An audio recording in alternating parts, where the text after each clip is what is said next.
आता सादर झालेला आहे, पण राज्यावरती काही लाख कोटीचं कर्ज आहे.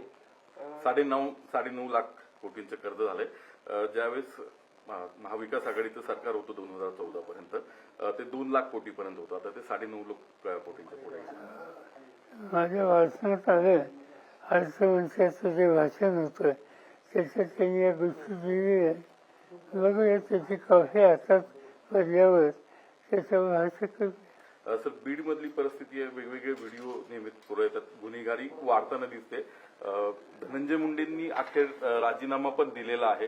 हे सगळे फोटो व्हिडिओ व्हायरल झाल्यानंतर उशीर झाला असं वाटतं तुम्हाला? असं आहे की वीज जिल्ह्याने अनेक वर्ष होतो. आज जी वीजची अवस्था आहे ती कधी नव्हती. वीज शांत संयमी सगळ्या घटकांना घेऊन जाणारा असा जिल्हा, असा माझा अनेक वर्षाचा अनुभव आहे. मी स्वतः त्या भागात जेव्हा लक्ष देत होतो तिथं मी उभे केलेले 6 सदस्य आमदार म्हणून तिथे निवडून आहे.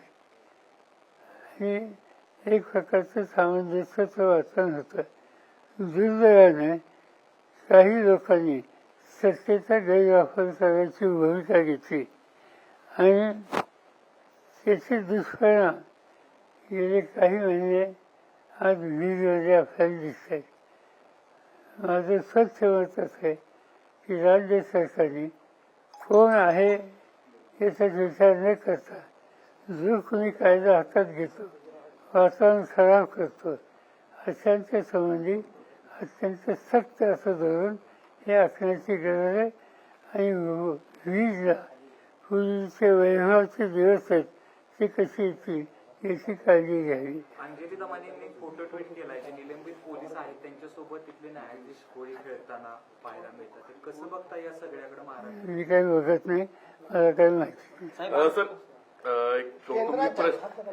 कौटुंबिक प्रश्न. तुम्हाला निमंत्रण दिलेलं आहे 10 तारखेच्या साखरपुड्याचं जय पवार यांनी त्यांच्या भावी पत्नी. हा काही फरक नाही.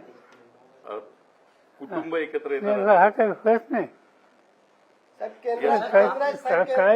या निमित्ताने कुटुंब केंद्राच्या वतीनं शेतकऱ्यांसाठी योजना जाहीर केल्या जातात, प्रत्यक्षात शेतकऱ्यांपर्यंत ते पोहोचत नाही. याला कोण जबाबदार आहे? राज्य सरकार जबाबदार आहे का केंद्र सरकार जबाबदार आहे? कोणती योजना, कोणत्या योजनेबद्दल तुम्ही बोलता असं वेग स्टेटमेंट करणं योग्य नाही. साहेब, आमच्याकडे आम्ही पाठिंबा देऊ. एक प्रकारे काँग्रेस नेते नाना पटोले यांनी अजित पवार आणि एकनाथ शिंदे यांना मुख्यमंत्रीपदाची ऑफर दिली. त्यांना विचारा.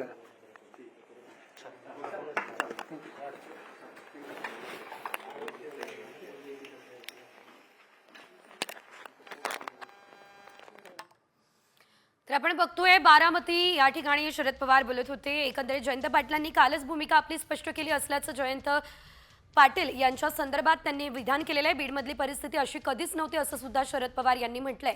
सत्तेचा गैरवापर होतोय आणि त्याचे परिणाम सध्या दिसत आहे असंही शरद पवार म्हणाले.